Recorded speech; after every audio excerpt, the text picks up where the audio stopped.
Hey, everybody, welcome back to the next episode. Our guest today is Nil Zacharias. Welcome. Thank you, Shane. Thanks for having me on. Awesome. You're welcome.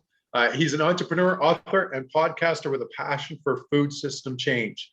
He is the founder and CEO of Plantega, a social impact startup that's on a mission to make plant-based food easier to access anywhere. He also hosts the Eat for the Planet podcast and co-authored the Eat for the Planet books. Nil is a sought-after speaker who has spent over a decade focused on the intersection of food and sustainability. He previously co-founded a number of startups and continues to advise on several organizations in the plant food space. Well, welcome. Thank you. I'm excited to chat with you. This is going to be fun.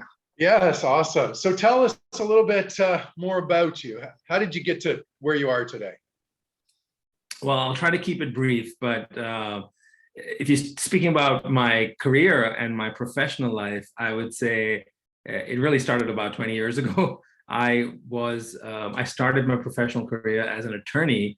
I used to be in a band in college and wanted to be an entertainment lawyer. I decided I could find a way to merge my interest in music with the idea of having a real career. And so I thought law would be a great way to do it. I only practiced law for 2 years. I decided that wasn't for me. It was fun. I learned a lot. But I felt like I was more intrigued and excited about the work that many of our clients were doing than the work I was doing. It felt like they were building things, they were creating things, and I was sitting up late at night drafting contracts for them. So, no offense to lawyers, but I do think that me personally, I felt like I had a lot more to do or contribute in the world besides assisting people with their legal issues. I spent about a decade in the tech and media industry after that. I worked in various operational business roles. But for the last 12 years of my career, about the last decade, I would say, I've been focused largely on the food system and food systems issues. I initially got intrigued by it after learning about the impact of industrial farming on the environment. And that sort of began my journey. I used to work for a big tech company. I quit that job and I ended up, I think for the last 10 years, I've been mostly focused on entrepreneurial endeavors. I've launched a few companies, written a couple of books, and have sort of dedicated my professional life over the last 10 years to finding ways to transform our food system. I think it's it's not the most important, but one of the most important issues plaguing the planet. It's connected to climate change. It's connected to the use of our natural resources. It impacts access and distribution of food. It impacts food security and the future of our generations on this planet. So I find it to be a very complex systems problem, which has multiple solutions. And I've pretty much, dedicated my life, my career now to finding ways to create solutions that can help minimize the damage of our farming and our food system and put us towards a better path where hopefully in the next few decades, we can course correct some of the mistakes we've made over the last few centuries. Amazing. So tell us, what are a few of the solutions around the food and the farming? Because this is a big debate on a lot of people, even that I know. People will come to me and they'll be like, well, if you stop killing the animals, then there's going to end up being way too many animals and it's not going to be good for the planet. And I could go a whole, an hour to talk about all that. And you know that right now. So give us some input on all that. Yeah. And I think it's important to set up some context to all of this, right? It depends on who you ask. The Earth's about 4.5 billion years old, and human beings have been on this planet for about 200,000 years. And for the most of our time on this planet, things were fairly balanced. Like we were living somewhat in harmony with our natural environment. Was it perfect? No, by no means it was. I mean, we had much more violence and much more disease and hunger across the world compared to perhaps what we have now, although that's subjective. But things are sort of in control. And then something drastically changed over the last 200 years. And I think there's a few reasons for that. I can oversimplify it and pinpoint a few reasons. I would think that wouldn't be fair, but I can at least give you a sense of what I think has contributed to the problem.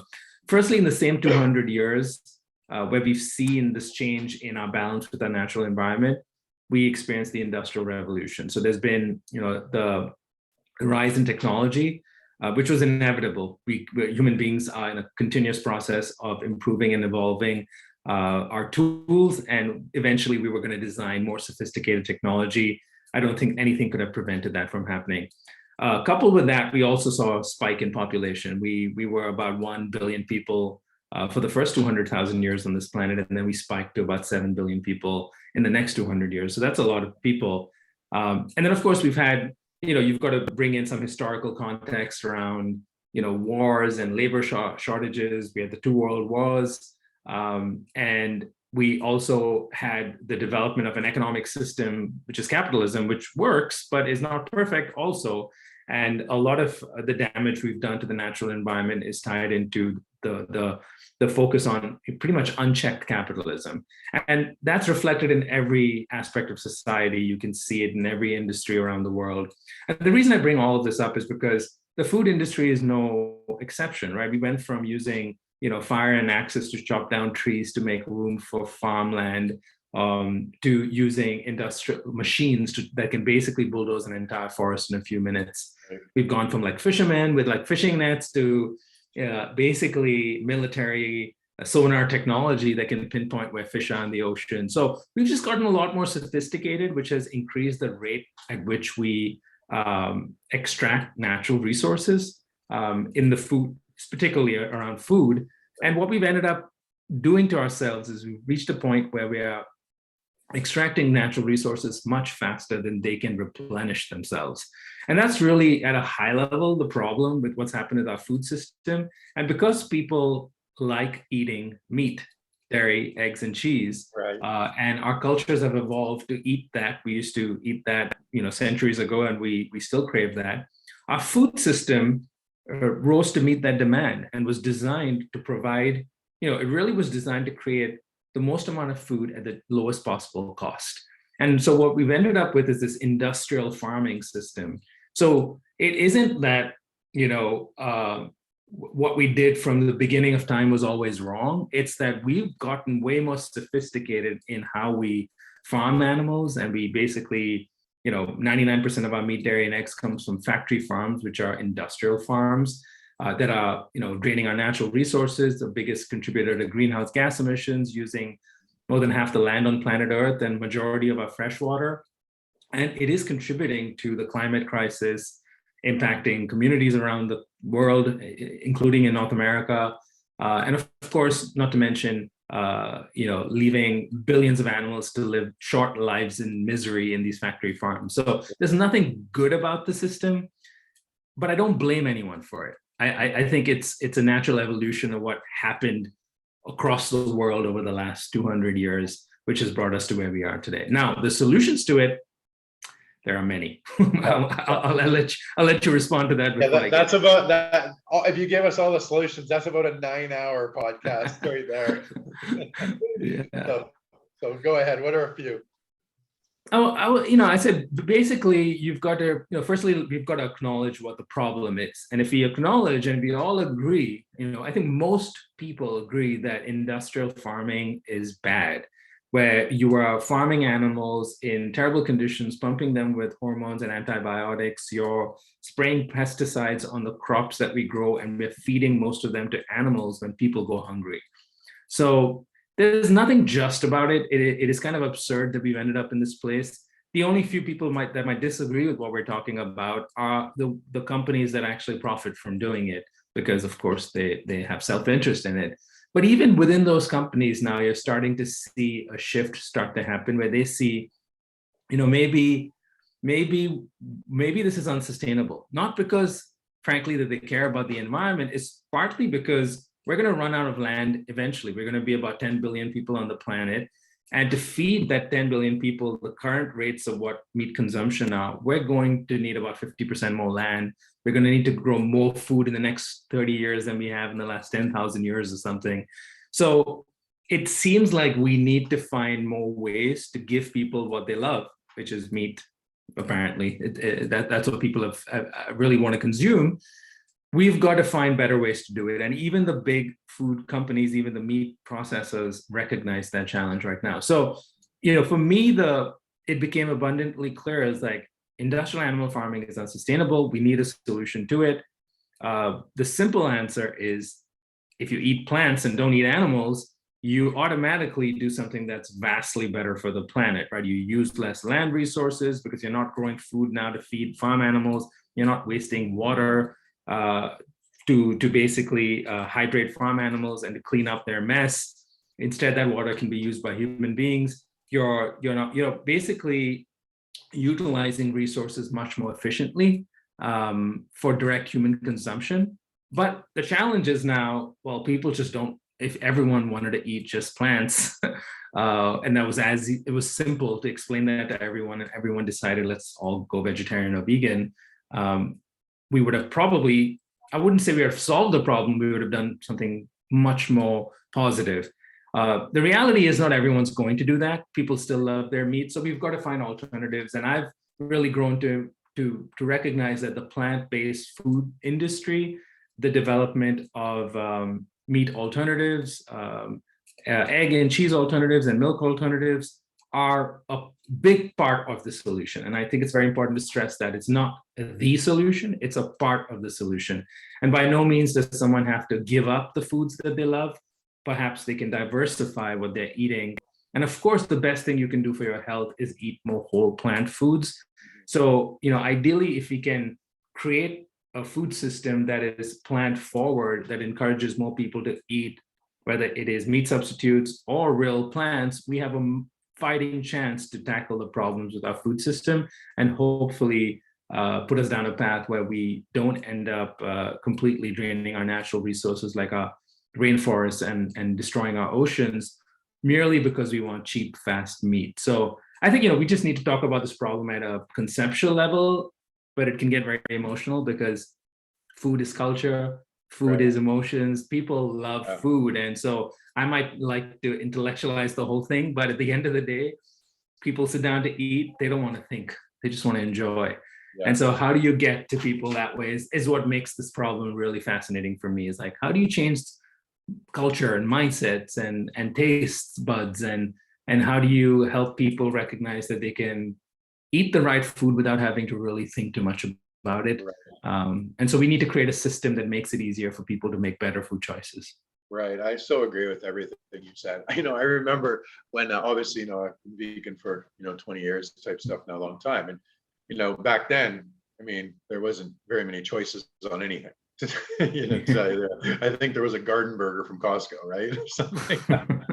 And I remember when I went to LA and when Beyond the Meat kind of started, right, kind of got their big kind of push. And I remember we were sitting in one of the, I don't know what kind of, it was a barbecue type place in LA, and they had the Beyond the Meat burger on it, right? And so I ordered it, and it was, how it was like cooked and stuff. And to be honest, my friend had it too, and he eats meat all the time, and he was like, holy, like this tastes like so good. Like so good. He was like, he was just like dumbfounded. That was the first time where I actually, and the reason I tell this story, it was the first time where I actually like kind of had that same taste, which was interesting. Do you know what I mean? Like that's like way back, right? So that was a very interesting experience. Now there's so much, like there's just so much going on now in those industries and areas. Tell us a little bit about now, like exactly what you're doing. Like, what does your company actually do? Yeah, so the company I now run, I've done a few things in the past, but my project that I'm like giving 100% to, or beyond 100% on some days, is called Plantega. And it really came about in the middle of the pandemic. So again, it's important to provide some context around what led to its creation. We were basically middle of 2020, New York City was really hit hard by the pandemic. And I've spent most of my adult life in New York. I grew up in Mumbai, India, but I've pretty much been in New York for the past 20 years, with a few years here and there outside. And I started seeing what was happening in New York City with restaurants shutting down, basically the whole food service industry was pummeled because of the pandemic. We had to shut down, restaurants, we had to shut down stores, and a few businesses were deemed essential businesses. So that was the first thing that we observed, is that, New York City has this interesting, you can call it a cultural phenomena, or something that's sort of very unique to a city like New York. It's a very dense urban environment. Anyone who's been here has probably noticed that. But it also has something which very few cities have, which is like a corner store literally on every block. And in New York City, we call them bodegas. So they are basically small convenience stores that stock everything from, snacks and drinks and beverages and toilet paper and essential cleaning items, like whatever someone might need in the middle of the night, but they don't want to go all the way to a grocery store to buy. New York City has it. And there's a few reasons for it, is because most people in New York City don't own a car. They rely on the subway system, so they don't like to carry too much stuff with them when they're shopping. Corner stores fulfill that. They're quick pit stop. It's kind of like gas stations in other parts of the country, but in New York, like the bodega is the pit stop. You go in there, grab a quick snack, grab an essential item. If you're missing it late at night, you can call your bodega or run there and get it. What these bodegas also have, about 8,000 of them, there's about 14,000 bodegas in the city, according to some estimates. About 8,000 of them have a grill and a deli counter. So while everything was shutting down in New York City in the middle of the pandemic, bodegas were deemed essential businesses. And about 8,000 of them had deli counters and a grill. So they had functioning kitchens that were still in operation. And those deli counters are, again, very iconic to New York City. Everyone from I compare bodegas to the subway system in New York City. It's the great equalizer. It's essential to survive in New York City. And it doesn't matter what your socioeconomic background is. Everyone frequents the bodega and everyone relies on the subway system. Like, you can't avoid it. You could be a hedge fund manager or a homeless person.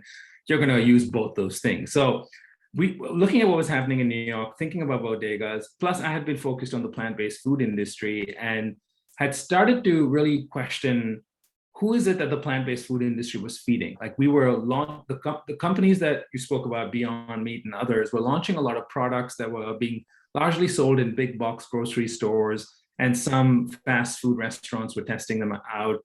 But for the most part, when you looked at places like bodegas across New York City, and important point about bodegas, in some neighborhoods in New York City, bodegas are literally the only place you can find food. So, New York City is a very complicated space. Like, you have some of the richest neighborhoods, and then you have basically neighborhoods that have been deemed as food deserts or food swamps. Basically, the only food you can find is processed, cheap food that's available in a bodega, and the nearest supermarket is miles and miles away. And so most people don't even go there. So, looking at the landscape of New York, you see where I'm going with this.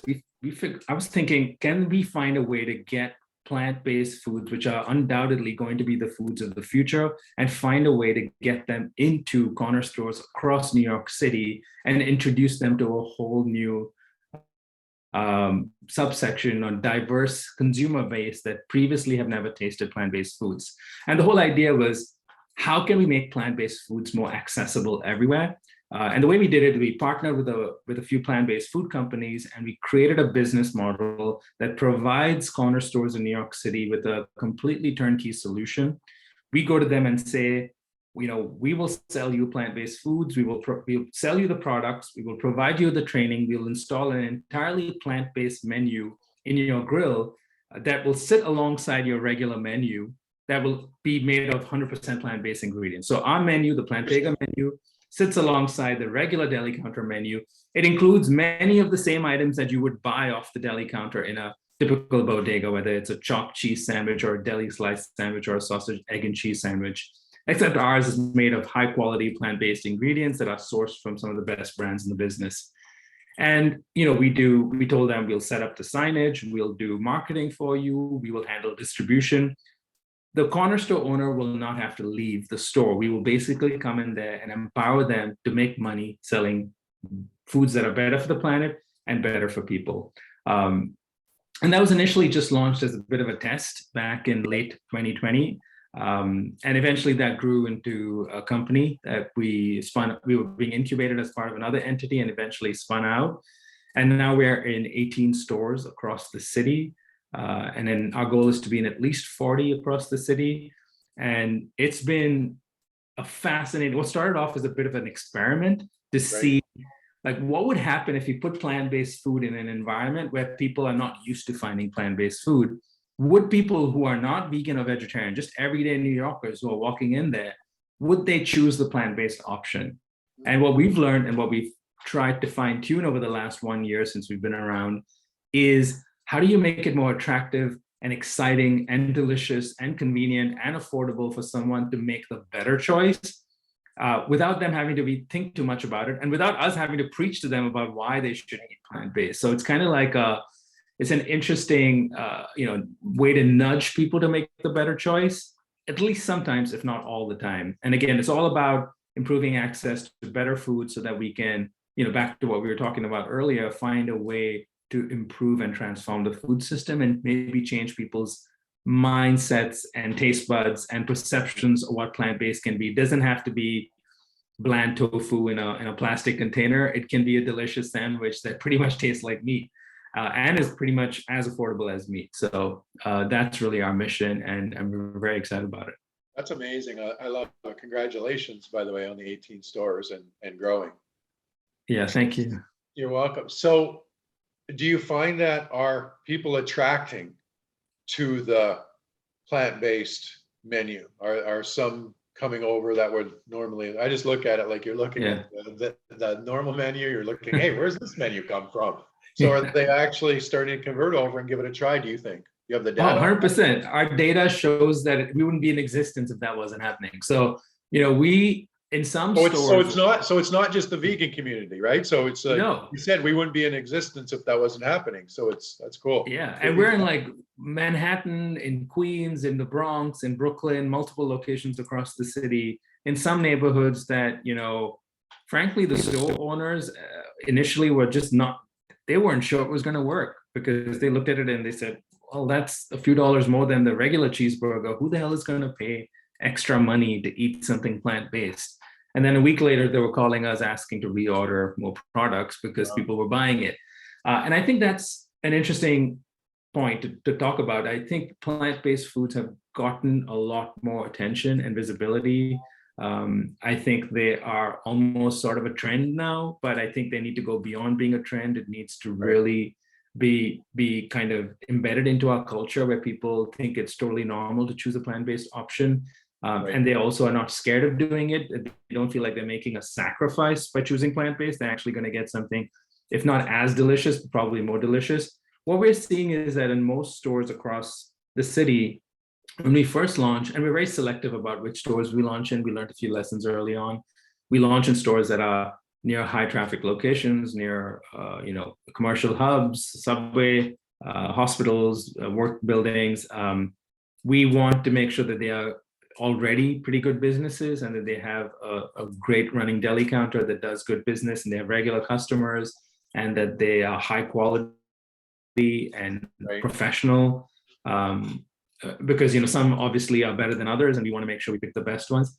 In the stores that we run in some of our best stores, we make up on a daily basis at least 25% of their overall deli counter sales. Wow. And in some stores, that number goes in the middle of the week, that number can go as high as 50%, where we're almost selling as much as the meat-based items on the menu. And on the weekends, we find we actually sell more on the weekends because we've noticed this interesting phenomenon where people who've heard about us and our menu, because we do have a very unique menu that captures sort of like the essence of what New York City deli food is, but ours is all plant-based. So some people travel into the city from, New Jersey or Long Island, which is about, it depends on where you live, can be 30-minute or 40-minute or an hour drive just to taste our sandwiches because they've seen it on social media or on the news. And so, our stores, in fact, there's two data points. One is, of course, the stores are making money. And we've created a business model that is not about disrupting small businesses. It's about empowering them. Like we work with the best plant-based brands because we give them a new channel of distribution We give them a way to get people a diverse set of new customers to try their products. But we also serve the stores who are independent local store owners who've managed to somehow survive in New York City, one of the most competitive markets in the country, or possibly the world. But they continue to survive and thrive because they're just, resilient business people. And we knew we would not succeed if we didn't create a business model that allows them to make money selling this food. Because at the end of the day, it comes down to, can it be profitable for them to sell plant-based food? And the answer is, and the proof is, it is, because not only are the stores succeeding, they're referring us to other stores. And that's really right now we're expanding purely based on word of mouth. We've got some salespeople who go out there and pitch stores, but the best stores we get are actually through referrals, because it's all about building trust with these local store owners and empowering them to embrace foods of the future that no one else was giving to them before. And then, of course, lastly, the most important thing is we're serving the communities. So we are in very diverse communities across the city. As you obviously know, New York City is a pretty diverse place. And the whole idea behind this was, can we make it easier for everyone to access plant-based foods and try it? And we are finding like 95% of our customer base is not vegan or vegetarian. It's people, like you mentioned, walk into the store and they see, we have a lot of signage outside. We do that intentionally. We have really attractive looking posters with our sandwiches on it. And when you walk into the store, our goal is to make sure you don't leave the store without seeing one of our signs. So we put menus in multiple locations. We're trying to grab people's attention. We have really attractive photographs of our menu items.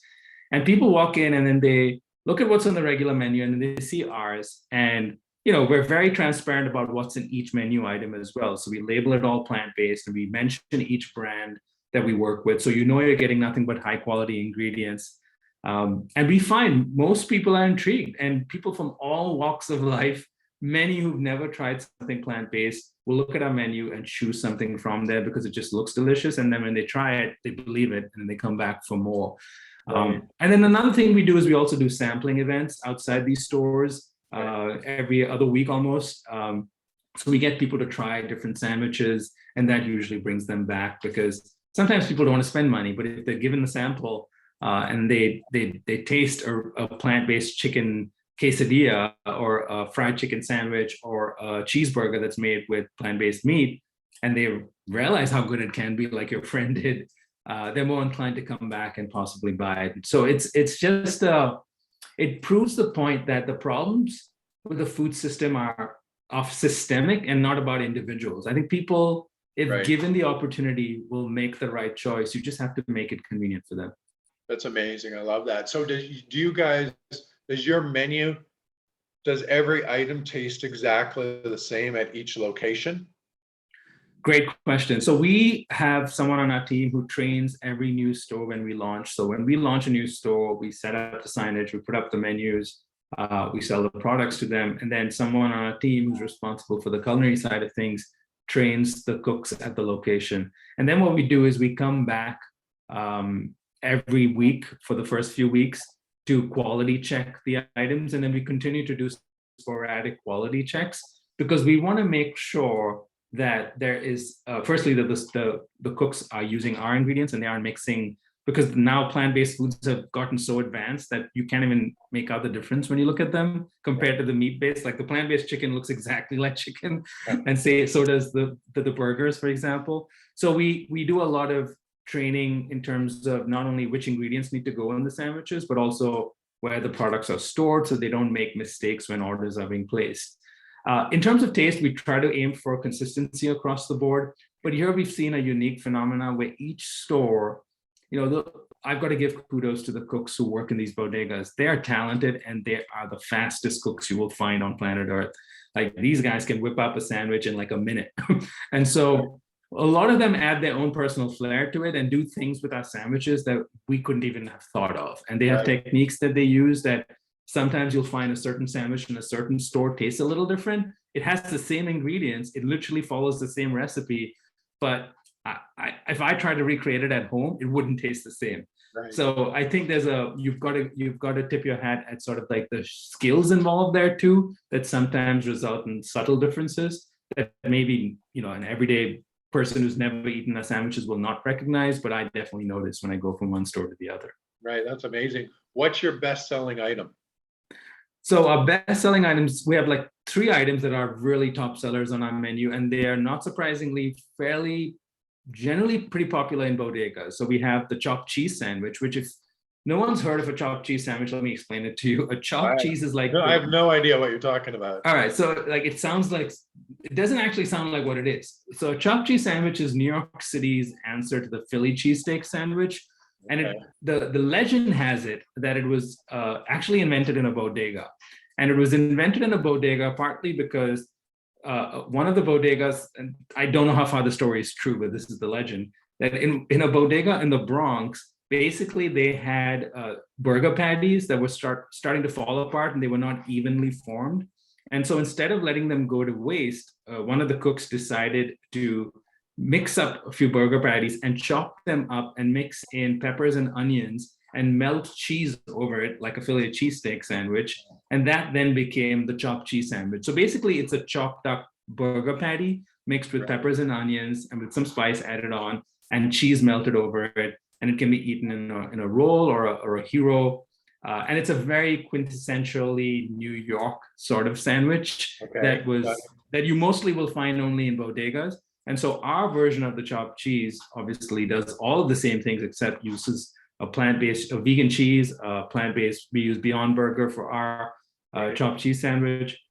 And in some locations we've had the staff taste it and they'll say that our chopped cheese actually tastes better than the real thing. And it has a lot more flavor. So the chopped cheese is really popular. Sausage, egg, and cheese is really popular in most of our locations. And then we have a sandwich that we created it's a burrito actually. It's called the spicy breakfast burrito. It has chorizo and it has just egg, which is a plant-based egg, avocados, cheese, spinach. So it's like a super packed breakfast burrito that if you eat, you're not going to be hungry for a while. That's really popular. And then we recently expanded and introduced a new menu in April that has a lot of new chicken items. We partner with a few new chicken brands, plant-based chicken brands, obviously, and they are already rising in popularity. So I'm excited to see the numbers in the next few months as this new menu rolls out everywhere. Right, that's exciting. So what's been one of the biggest challenges for you in that business right now? Yeah, I mean, I think the biggest challenge for us is we're doing something that's not a very typical business model. Like we are, here's the unique part about Plantega. We're not a restaurant and we're not technically a food distributor, but we kind of do both things that restaurants and food distributors do. So we sit somewhere in the middle. Like I look at it as a great model. You don't have that headache or that headache. You're like the middle. I like it. That's true. And I love it too. Last year we got kind of tempted with like, maybe we could, launch a food truck and try to sell the food ourselves. And we did it for one day at a food festival. And I say this openly, I'll never do that again. It was so much work that I was like, and there's so many complexities of running a kitchen and, making sure you had all the right amount of food and you estimate how much was going to be sold and then managing a line of people that were ordering and managing orders. I have a lot of respect for people who run restaurants because it is no easy feat, right? So we kind of so we don't have the worst parts of running a restaurant. We don't operate a kitchen. If I could have someone like say, what do you want Plantega to be remembered as? And I want to, like, in 5 years or 10 years down the line, we want to be sort of a fast food chain that has popularized on the go, quick New York style deli sandwiches that originated in bodegas in New York City, which is where we've originated, and that have built a brand and a restaurant chain of sorts without owning and operating a single kitchen. Right. And so we sit in the middle, we curate the best products, we create recipes, we distribute the products into kitchens, and then we bring it to life with our marketing expertise. And so we do all in my opinion, the fun parts of working in food without any of the really, excruciatingly, I wouldn't say tough parts, but I guess if you have the skill for it, it could be great. I think our strengths are really in the distribution and the marketing and bringing it to life with creating menu items that people really will crave. So those are, that's what we do. What makes it difficult, of course, is that we're trying to do something that hasn't been done before in locations that have previously never sold plant-based food. And I think as we expand, that's becoming easier to convince new stores to bring us on board because we've got a proven track record now. But when we were initially launching, to convince a store to put an entirely new menu in their store and then have us put up signage and then have us train their cooks was kind of an alien concept to them. And they were like a little confused about what we were trying to explain to them. And they thought there was some sort of catch and we were trying to trick them into something. And so it took, I think, more time in the beginning. That was the big challenge, to try to show them that we had actually created a business model that allowed them to make more money selling plant-based food off our menu than they would do selling food off their own meat-based menu. And they didn't believe it until they saw the performance and they saw the success. And now we can use that data to inform new stores as we launch and expand. The other thing that makes it difficult is it's all, it's New York City. It's a very, densely populated, crowded urban environment. And we now manage 18 stores, and that's going to keep expanding. Logistically, it can be pretty complicated sometimes to handle what we do because we have a very small team, and it's really a question of resources. We have to handle multiple deliveries on a single day. Plus, we have to make sure that the quality is consistent across the board, even though we're not in the locations 24/7. So we've got to create systems for that. And then, of course, we've got to make sure our brand shows up consistently across the board. Because when someone walks into a bodega, any one of our locations, and orders something off the Plantega menu, that's a hit on our brand.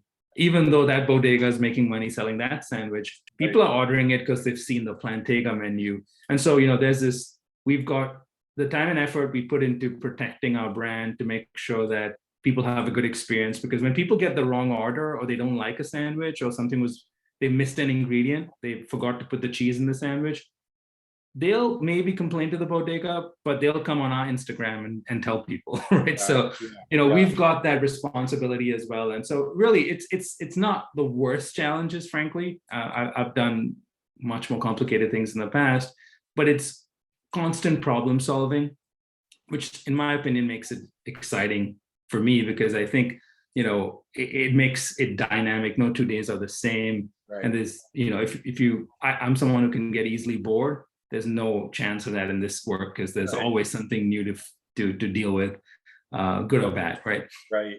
That's amazing. So where do you see the future of you guys going? So you've got 18, you're expanding in New York, let's say you end up with New York. Is there bodegas in LA?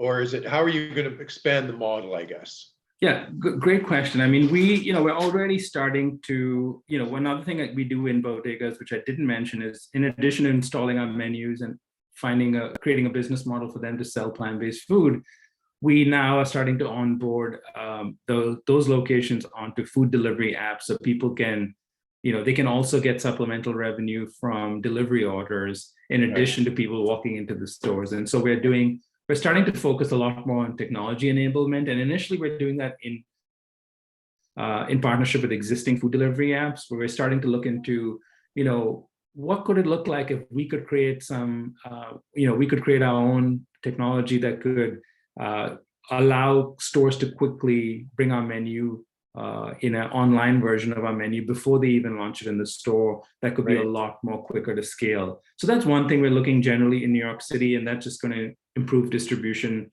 of our products in new stores.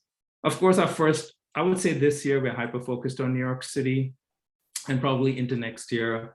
The bigger vision is quite simple, and it obviously could change because these are early days, but the way I look at it, our goal is to become synonymous with quick, on-the-go, New York City style deli sandwiches that are 100% plant-based. And I want New Yorkers across the city to be very familiar with Plantega, to have come across one of our P signs outside a bodega. We become a recognizable brand. So we want to not only expand into stores and make sure We've helped bring plant-based food into not only all the boroughs, but in multiple neighborhoods across the boroughs of New York City, and build a brand in the process of doing it.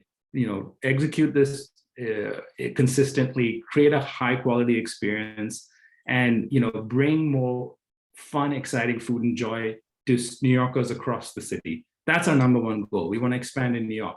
Where this takes us beyond New York, great question in terms of, is there bodegas outside of New York? Is this model replicate? We've gotten some inquiries from other cities. Maybe there's some versions of bodegas in places like Philadelphia or Baltimore. I think the bigger expansion plan is actually a little different outside of New York City. I think once we built enough of a brand and a reputation in New York, and we're going to be patient, we don't want to rush this. Yeah. We see a potential for this concept, which we really, the heart of what we're doing is we're putting a deli in store. It's like a plant-based deli in a store. Now imagine that we can take that same concept, put a plant-based deli in a grocery store, in a university campus, in an event venue. The possibilities are endless, and most of this will possibly come through either a partnership with a large retail chain or perhaps a large food service provider, where we might explore things like licensing our concept outside of New York City, where once we've become New York City sliced pizza and bagels are so popular, where people have taken that brand and put it elsewhere. Yeah. We want to be the New York City bodega style vegan sandwiches. And then we're going to build the brand and find ways to show up in a different way in other cities. And that's TBD at this point, how that will turn out to be. But first and foremost, you've got to build a brand, build a reputation, and make people really love your food. Yeah. If you don't do that, the future really doesn't, you're thinking too far ahead too soon. It's true. I agree. I like that 100%. So last question, this has been awesome, by the way. What do you think, I want to just kind of jump totally. Where do you think some of the biggest trends are happening in the vegan space right now? Yeah, I think that's a really, really interesting question. And I think this answer will change like every few months because things are happening so fast. We've seen, you said you've been vegan 20 years. I myself have been vegan 12 years now. So I'm relatively a newbie compared to you. You're the original. I've seen it go from like a few brands that were around for the last 30 years to now like an explosion of new businesses in the last 5 to 6 years. I think that we are experiencing a huge boom right now in the plant-based food space. There's far too many companies. In fact, the reality is some of them won't survive. There's too many startups, and there's a lot of money going around and it being invested in these companies. And I think right now all the focus is on meat alternatives and replicating meat using whatever ingredients we can find. I think that's the first wave, which is we're just trying hard to replicate the taste, texture, and smell and feel of meat, where people are maybe putting out products that are marginally better, but still do not fulfill what the ultimate promise of plant-based food is, that it is significantly superior than eating meat.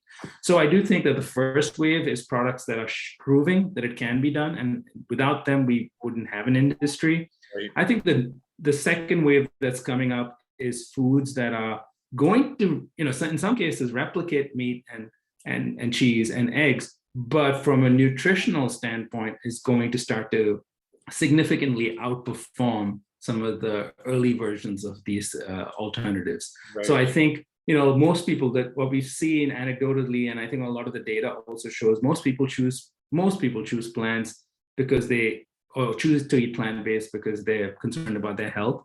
Additional factors are the environment and animals, but for the most part, people are choosing it for their own health, because if it wasn't good for their health, they probably wouldn't do it.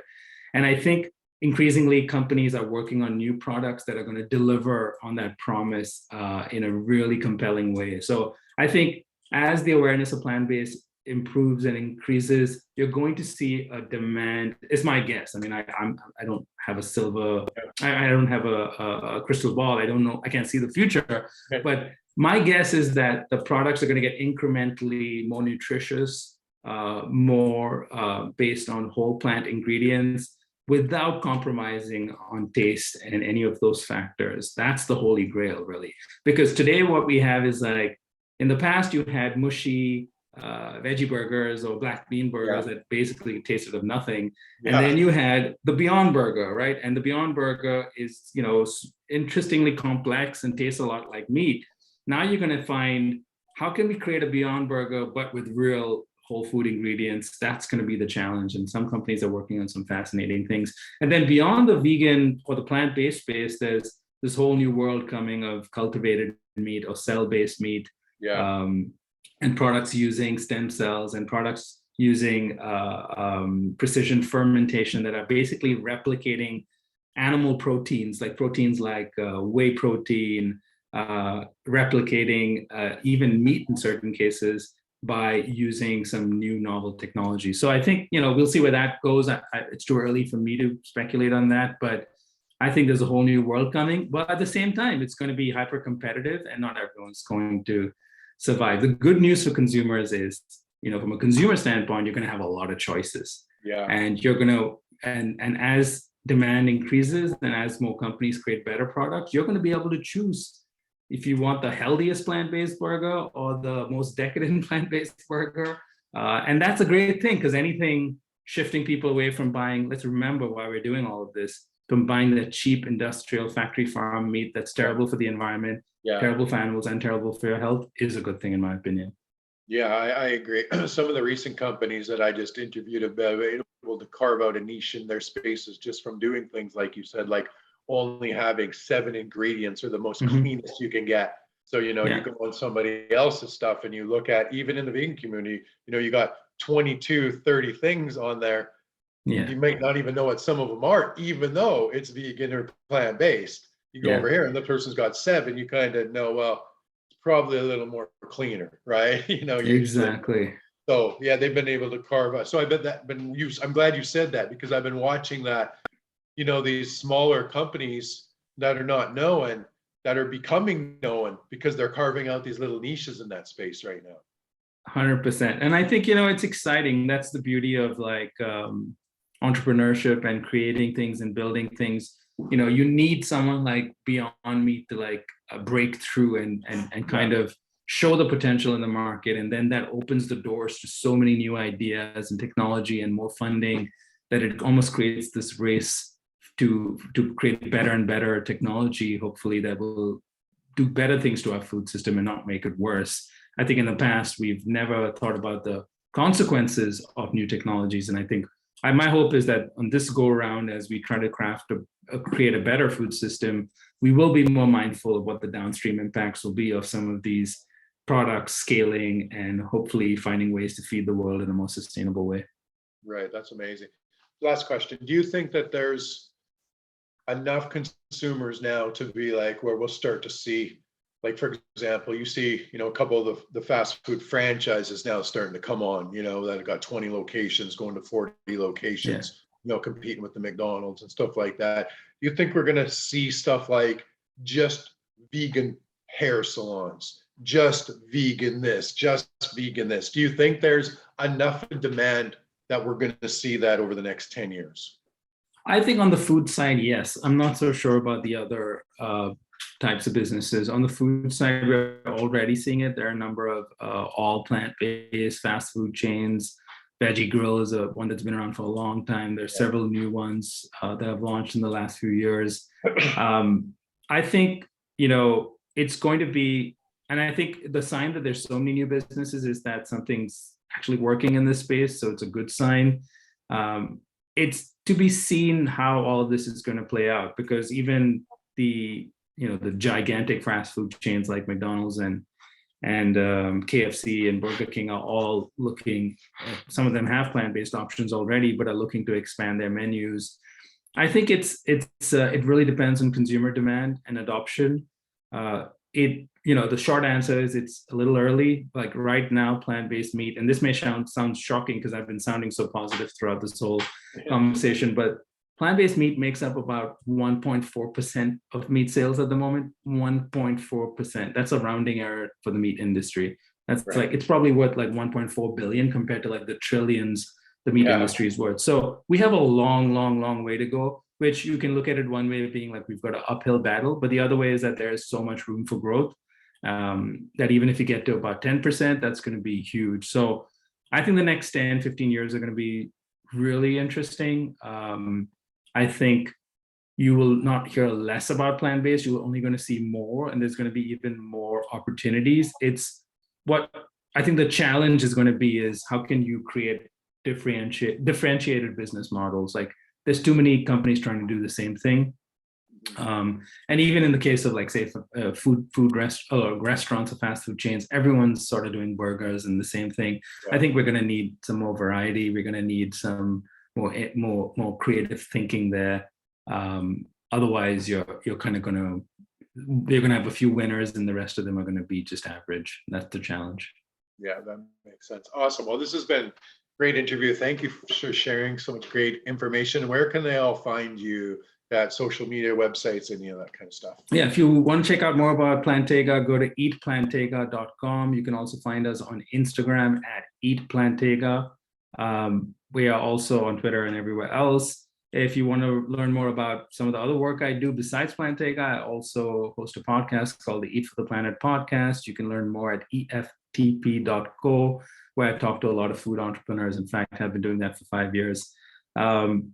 And I've got links to my books. I've published a few books called Eat for the Planet. But yeah, just follow along Plantega, start there. And if you're in New York City, send me a DM or an email or a tweet, and I would be happy to take you to one of our locations and have you taste a chopped cheese sandwich. And that firstly starts with you, Shane, when you're in New York next. Let's do that. Yeah, I will be 100%. I'll be hitting you up. I'm actually going to start doing a show pretty soon where I go out and I taste other things in the vegan community, and I'm going to start rating them. Oh, that's amazing. So yeah. So. All right. The pressure is on. Yeah, that's right. Everybody will be like, well, you already interviewed me. You're biased. I'm like, no, this is the real deal here. No, right? We love it. We need that. That's great. You need that because there's so much choice. You've got to find what's the good stuff. 100%. Awesome. So you guys make sure you guys go check him out, look, buy his books, look at his stuff. And if you're in New York, hit him up and go try one of the, how do you say the bodegas? Is that how you pronounce it? Bodegas, yeah. Bodegas, yeah. If you speak Spanish, you'll say bodega, but I try not to put on that accent unnecessarily. Yeah, so just check them out. It's a corner store. You'll find us. Look at our website. We have a list of our locations there with a map. So depending on where you are in the city, you can find one near you, hopefully. But experience some of New York City culture that's getting a bit of a facelift thanks to us and the work we're doing. Awesome. Well, I look forward to coming to New York next time, and we'll be going out and hitting some of your stores together then. Awesome. Well, thanks so much for this. This has been fun. Awesome. Thanks everybody. Talk soon.